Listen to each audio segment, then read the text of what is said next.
Okay, so good afternoon, everybody. I trust everybody can hear me okay. You're very welcome to this afternoon's webinar by Customs Wise. This is the third in their series and the final one in this actual series of webinars. And previous ones were dealing specifically with transit and other Brexit related issues. So today we're going to run for about a half an hour on this. And discussing specifically changes to the low value bulking of imports in 2021, and a little bit on MOS and the VAT responsibilities around that. If you would like to submit questions during the webinar, if you just pop them in the chat box, we will either take them as we're moving along, or we will finish at about 5 minutes to 3 o'clock, and we will take the questions specifically then. It's not an extensive agenda in the sense that we are only going to go through a couple of slides, so it'll be more a casual, informal conversation from our guest speakers. So today I'm just chairing it. My name is Brian Murphy from Global Trade, and I'm delighted today to introduce our two guest speakers. Firstly, Sarah Adams-Greener, who is an experienced customs and trade advisor working with Strong and Hurd.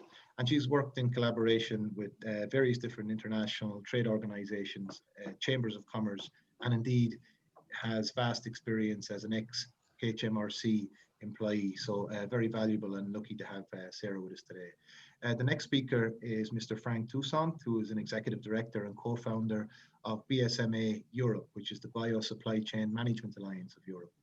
And Frank has extensive experience also in driving performance in these supply chains globally, and has extensive experience also at speaking at these type of events.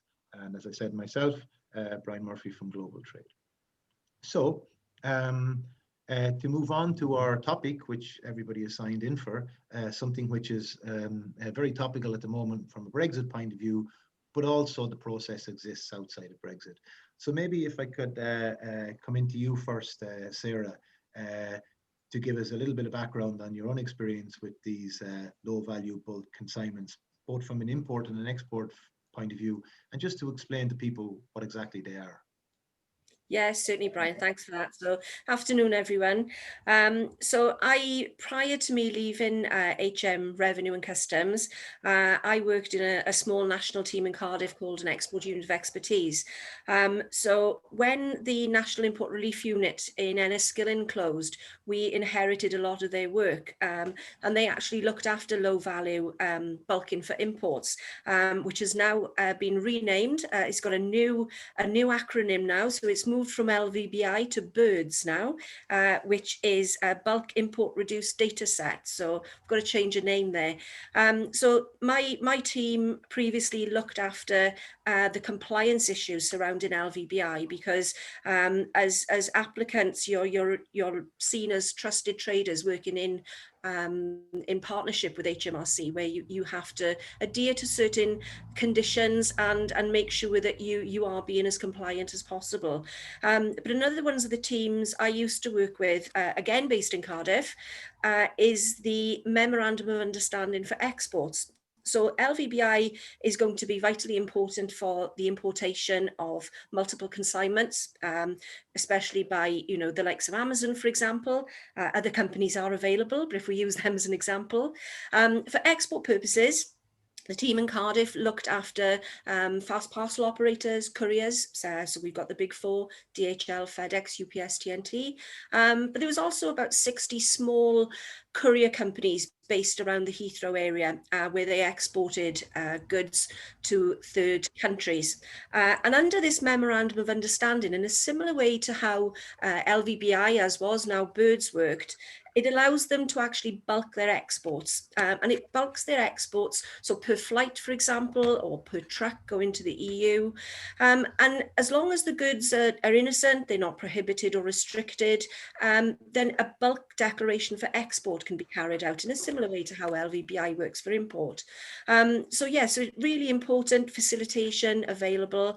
The application process, providing that you are able to demonstrate to HMRC in a similar way to LVBI that you are able to carry out the relevant checks. So being like the years and eyes and ears for HMRC, where you carry out checks on the consignments going out, and you hold the relative information in your commercial records.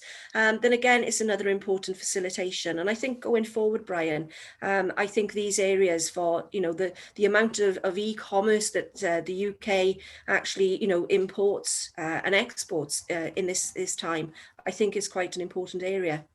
Yes, I believe so. And Frank, from your experience, what do you see as the major issues now, even in a post-Brexit world, with low-value consignments? How do we maintain that efficient e-commerce flow with minimal disruption and costs to traders, and of course those costs not being passed on to consumers? Yes, thank you. Actually, I don't have like the precise answer, because we have to really adapt every day to new conditions and a new world, including the Brexit in this COVID-19 world. But the fact that there is this new VAT rules applying in 2021 will have also a huge impact on the e-commerce business, which is supposed, of course, to have a possibility to have less fraud. But it will first require a lot of updates from the companies to adapt their business models, even ERP, VAT processes, policies, and all the controls. And as you probably know, it will have a huge impact also on the responsibility. The fact that actually the cross-border sales will be automatically be VAT taxable in an EU member state of arrival will be simplified. And we will go from the MOS system that we know for years into a broader one-stop shop OS system.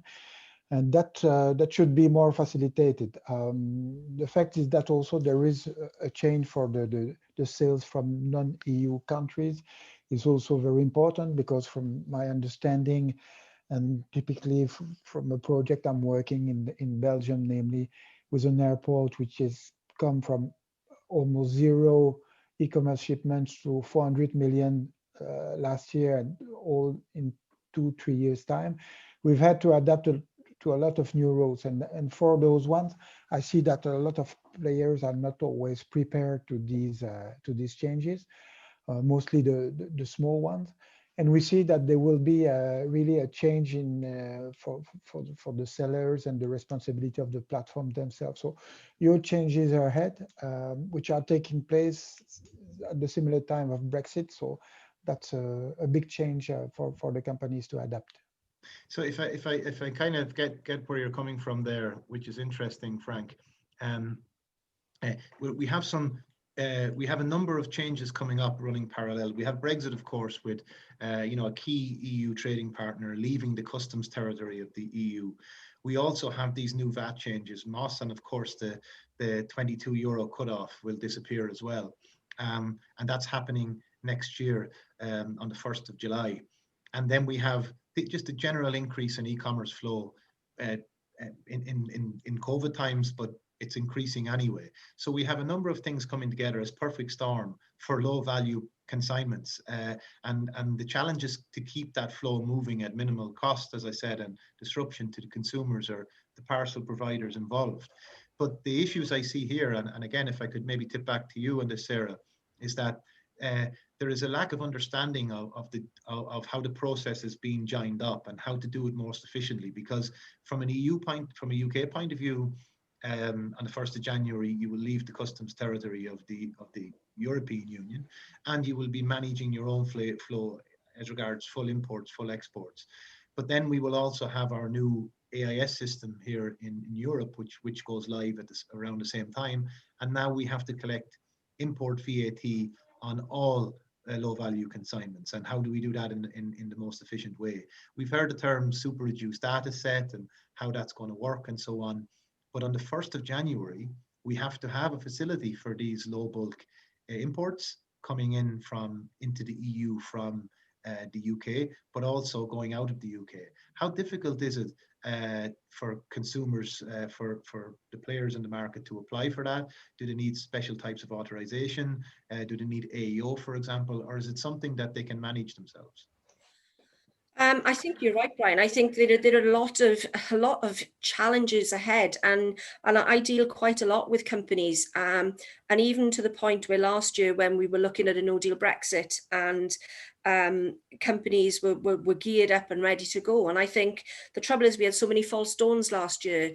And I was actually involved with a customs meeting yesterday where Michael Gove basically said we are leaving the customs union. There is no going back on that. So these simplifications are there, and these facilitations are, as I say, with the export facilitation, they are really, really good. To apply for it, it's relatively straightforward. And I think from the conversations I've been having with HMRC are trying to make international trade as facilitating as they can possibly be. And like the application for this, I mean, basically to apply for LVBI, as I say, now called Birds, you have to be established in the UK, you have to have a good customs compliance record, which is something that customs are really driving home at the moment, that if companies are able to display this ability to be compliant with customs procedures, they're trying to make things a lot easier for importers. The staged import, the stages they've introduced for import, for example, going forward next year, they're trying to make it as user friendly as they can. But again, I think a lot of companies are still reticent to take these things on, because I think it's been quite misleading in the press, in the media, where everybody thinks if we get a free trade agreement with the European Union, it's going to be business as usual. And I think the media's been a lot to blame with that. And it's been interesting in the past few weeks how the tone has changed on that. But these facilitations are there. And all I would say to people is, don't wait for the 1st of January. If you think LVBI, Birds, or you think that the export memorandum of understanding could be of benefit to your companies, then look into it now. Don't wait for the 1st of January. As I say, HMRC are, in all fairness to them, they are trying to make it as easy as possible for companies to apply for these procedures. And on that point, the compliance record from a customs point of view, we know that generally and strategically customs tends to be moving inland in the sense where checks at points of entry and exit are eventually will be a thing of the past. And the more compliant you are as a trader, the more benefits you get back. But we have the case now with the UK. We have many Irish traders who have set up registered offices in the UK to facilitate import and export, but also many other EU companies who have set up, for example, VAT registrations and EORI registrations to be compliant or to work with HMRC. But because they don't have an established compliance record, because it was intra-EU supply before that, not exports, imports, so to speak, it must be difficult for them to prove, you know, that they don't have a record of compliance in customs, even though they've been trading physically across these imaginary boundaries for a long time. Will that go against exporters, for the EU importers who want to facilitate the export out of the UK with these low value consignments? That's a really good question there, Brian, and I think previously, so my previous, when I worked for HM Customs and Excise, as you can imagine, it was basically just being compliant there with customs procedures and the VAT. Now it's one big happy family after the merger with the Inland Revenue. Then they also have the benefit of looking at cross tax. And I'm sure that you mentioned AEO previously, and I think, I'm not going to say you have to jump through hoops to be authorized as an AEO operator.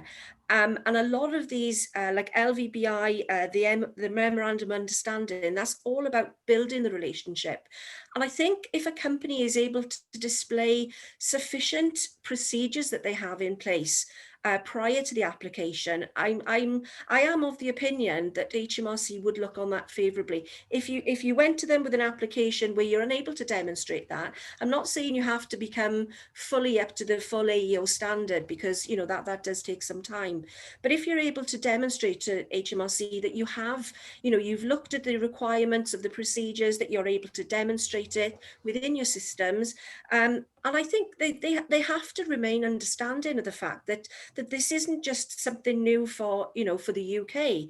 This is something new for for our brothers and sisters across the water in the Republic of Ireland as well. This is trade facilitation, and that benefits everybody. Yeah. Now, this is it. It's always been my opinion with international trade that it's about trade facilitation, and I'm hoping that this is going to come back to the forefront again going forward.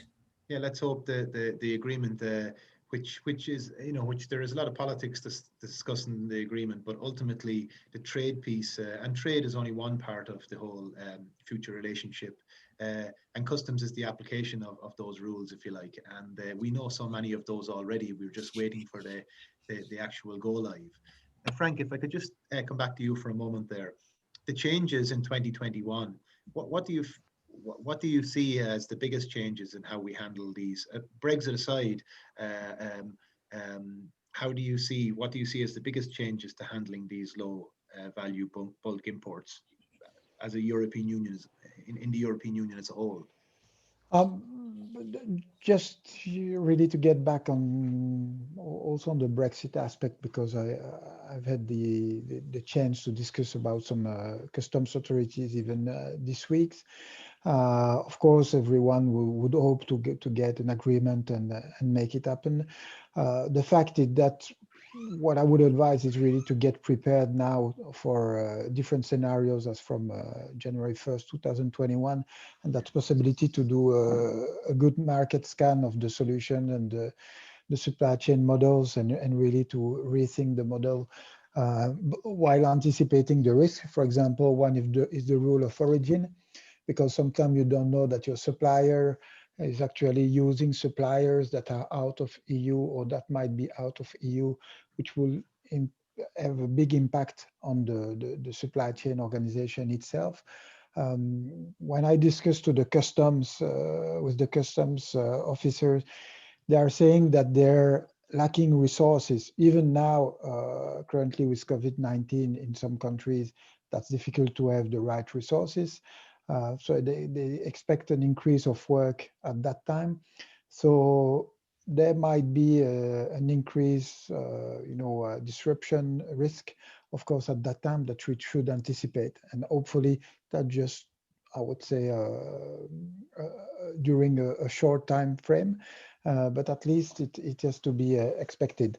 And from my side, I see a lot of movements of flows between UK and Europe. Also, some companies putting some distribution centers in UK for the UK market. Some others are moving goods. So that's really something I can anticipate. And really about all these changes about the VAT, that's another challenge. I think that digitalization and the new tools are really helpful with our new world. I had the chance to work on the new models, which is a big gate system, which allow automatic declaration of thousands of shipments in a couple of minutes. So that's really, I would say, about the organization itself, about the authorities, how keen they are to implement new tools and new systems, and that might be facilitated for us. But of course, on that point, Frank, yeah. What is your view on, if we take example, customs authorities in Belgium now, or Netherlands, or even if we take Belgium, are they ready to facilitate? Because we are aware from an EU point of view, and the Union Customs Code changes, or the new IT system, the automated import system. Yeah. Belgium will have quite a big trade flow with the UK, arguably probably after Ireland, the most affected country in Europe from Brexit. Have Belgium customs already the facilitations in place to handle these large, these low value bulk imports into their recipient customs system? Yes, they are. They are getting prepared for that. In Belgium, they are quite pro-business, so they are willing to find solution and be helpful. And that will be also different, I would say, on case by case. If you take, some shipments of products which are, of course, on the different values, it might change. And also on the location, for example, the Zeebrugge port has very strong relation with UK. So they are increasing a lot of work on that, and the local office might have some difficulties. Some others, like the Port of Antwerp, has less relation, so that will be most easy for them to, I would say, to manage. So that's really a human factor aspect as well, and not only, I would say, a willingness. That's what I see from the ground. I know that France and some others have hired more people to be able to manage different projects. So that's mostly this part. On the technical part, from what I see, they're getting ready. So what I'm getting actually, Frank, from yourself here and Sarah, regarding the process of the low value consignments, is that there are IT flows. Data is key to it, of course, but there isn't a fully fledged plug and play model currently existing for the 1st of January. Is that there is some level of manual intervention here, be it supplementary declarations afterwards, and so on, because the changes coming in 2021 from an EU point of view that affect this the most, and maybe we could just, from a maybe it's timely to mention, to come into this in a bit more detail from a VAT point of view, is that we know we will have hundreds of millions of more data inputs to customs IT systems from non-EU countries, including the UK, because the €21 threshold will disappear. So irrespective of Brexit, we were going to see a lot more data sets from an IT point of view. So that's a software system that somebody has to manage. That's an extra cost to business. It's a step back for trade facilitation, unless there's an efficient way of managing it. And I suppose now on the 1st of January, people have that period of maybe 6 months from January, when it's D-Day from a Brexit point of view, and then from the 1st of July, where we see an increase in data inputs for imports of low value. So what do we do during that 6-month period is a question the traders are questioning at a time when we will have many other customs issues to talk about. So that VAT, and of course, if we look at Moss here, we know the one-stop shop project and how that's working from an intra-EU supply, and that it's a very welcome development from a VAT point of view in the EU, because intra-EU supply, between member states in the same customs territory should be more efficient from a VAT point of view than it currently is. And the idea now that a taxable person can, under this scheme, can deal with their VAT commitments in their home country and sell to many other member states. It reduces the complexity for e-commerce within the European Union. But in the middle of all that, then we have one of our most important e-commerce flows, the UK. GB is there, which has many of these distribution centers, and is currently, and will be for at least for the time being, still the country of physical dispatch for these. We talk about maybe warehouses and being set up in different parts of the EU and so on, but right now we don't have those. So, I mean, if I was just to take that last point, Sarah, and if I could come back to you, how do you feel that a trader can do this most efficiently? How can they most efficiently, without having to set up new physical infrastructure in either the UK or anywhere in the EU, how can they most efficiently manage these low value bulk consignments going out of the UK and into the EU, and vice versa? Because if I could just add one more question onto that, Sarah, returns. Typically these low value consignments or e-commerce flow has a high reverse logistics dimension to it. So the returns are specifically maybe 30-40% maybe. These will be returns going back from the EU into the UK or vice versa.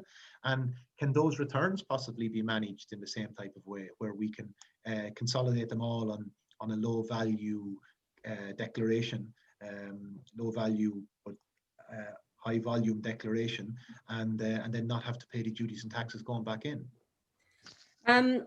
It's interesting. Again, it's interesting you say that, because just to throw some statistics into it from an import and export declaration side of it. So Chief, that we're currently using, because CDS hasn't been introduced yet, handles at the moment about 55 million declarations. That's going to go up to around about 355 million post Brexit.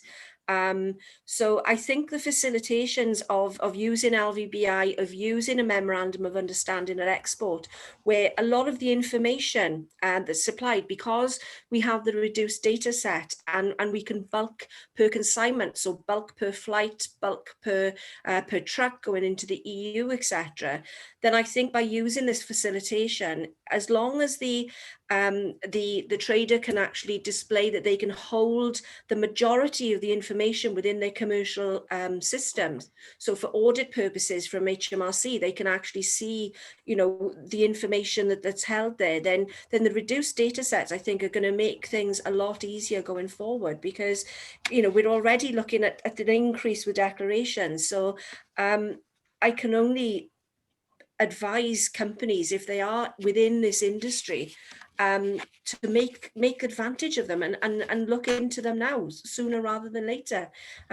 Don't wait for it to happen and all of a sudden, if they've got multiple consignments where they've got to do individual declarations, that's the whole reason why the memorandum of understanding was produced back in 2002, because when HMRC, or HM Customs and Excise as it was then, brought in the national export system, courier companies weren't able to cope with the volume of doing individual declarations.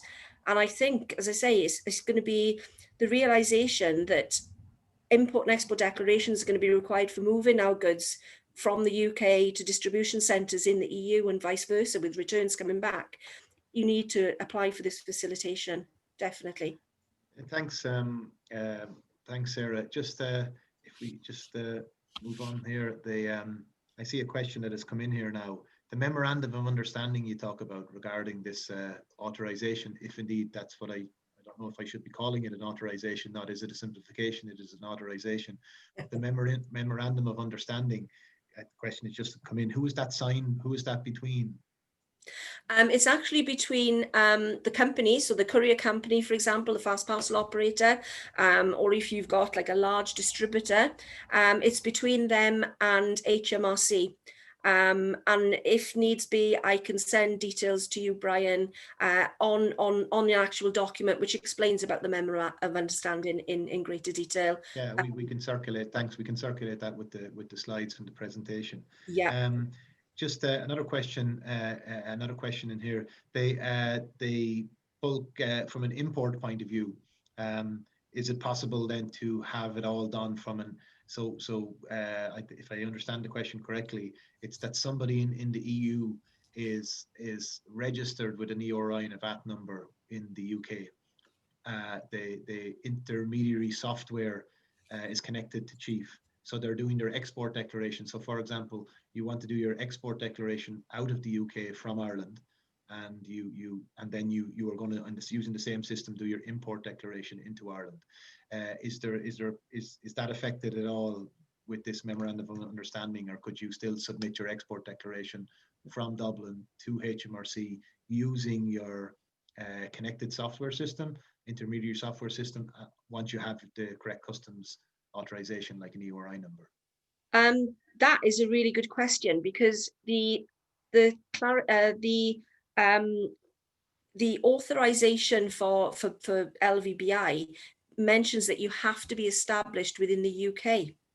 And I would imagine, not having seen an updated version of the memorandum of understanding, it may be a similar thing. So I might have to take that away, Brian, and check that with HMRC and come back to you on that, as to whether they could do that, whether they would have to have some kind of establishment based in the United Kingdom. And that establishment, I gather from the question here, is that they have a VAT registration number and an EORI number. So they have a UK established legal entity, which many EU traders have set up just to facilitate the interaction with HMRC, but is something to use these types of special simplification and authorizations that we were talking about, is something more needed, because of course they may not have a warehouse, or they may not have a large physical presence. It might be brass plate, if you like. Yeah, like fiscal representative. That is something I'd have to check, because I know one of the requirements is the team based in Cardiff actually go out to examine the premises, and I'm sure they would love a trip across to the Republic, but that's something I'd have to check and come back to you on that, Brian, if I could. I have a question in here, Sarah, actually, this is for you. For fast parcel memorandum of understanding, is the supporting data for the application client customer specific, similar to NL venue, or is it issued to the forwarder or integrator to apply to any of their customers? It doesn't have to be the integrator. It can actually be a business. So if you are able to, as a business, if you are able to display to HMRC that you can carry out the variable checks. I know prior to me leaving HMRC, I actually went out to a large distributor. So it wasn't actually a fast parcel operator as such. As long as they can carry out the variable checks on their goods, they can then pass it on to somebody else. So it is something that they can apply for in their own right. Okay, and if I could just add to that as well, it's just for people who are getting used to the world of customs and the words and the acronyms, and of course HMRC may slightly do things differently in the years ahead, but they have been currently doing things, we've all been doing things the same way, and to a large extent we still are. We may call them different things, but the procedures will probably be similar. And in that sense, you traders need to look at who is the holder of the procedure, who is the holder of the authorization, who will be the declarant in some of these things, and what exposure you have to the customs authorities. You just need to really map that out yourself. Remember, these customs changes and these customs rules are just that, they're rules, and for the most part they're logical, they're square peg in a square hole. You just have to map it out yourself. We just have another question in here. I'm not sure, Frank, if you could handle this one. It's how can an NETP charge VAT to their customers in the Republic of Ireland? I'm not sure if that NETP, what that means, if that makes sense to any of you guys. No, that's not clear. I But what I suggest is also, if I cannot answer, to take the question and get back to the people just after. Okay, yeah, we can take that. We can certainly, we can certainly take that offline.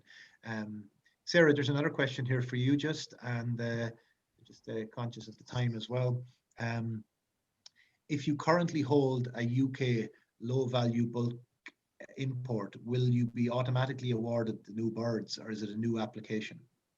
You still need to apply. So even though you have LVBI, which obviously was going to be withdrawn because of the changes to the Union Customs Code, you still have to apply for the new bird system. And there's an application available on gov.uk, which is quite a comprehensive application form, but you still have to apply for that. And if I could just add to that as well, maybe something that I could maybe elaborate a little bit on that to Terry, which might be useful. Now that the UK won't be, now that their the HMRC customs authorizations, simplifications and decisions generally won't be handled through the customs decision system as they were in the past, as per UCC, will the UK have an IT system to take these applications, or does it go back to the manual applications of filling out forms? Well, I have been assured that they will be, where there's currently applications that can be done like through the EU system, that HMRC are actually working on it.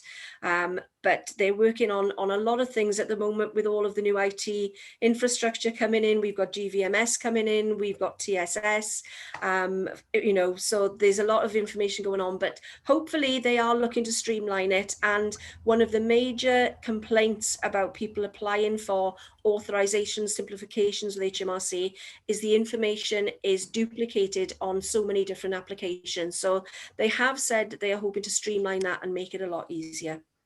Busy time for HMRC. We have time for one more question here, unless I just see it here, unless something else comes in. For un-VAT registered businesses exporting NI, Northern Ireland, to GB, does export declaration still apply?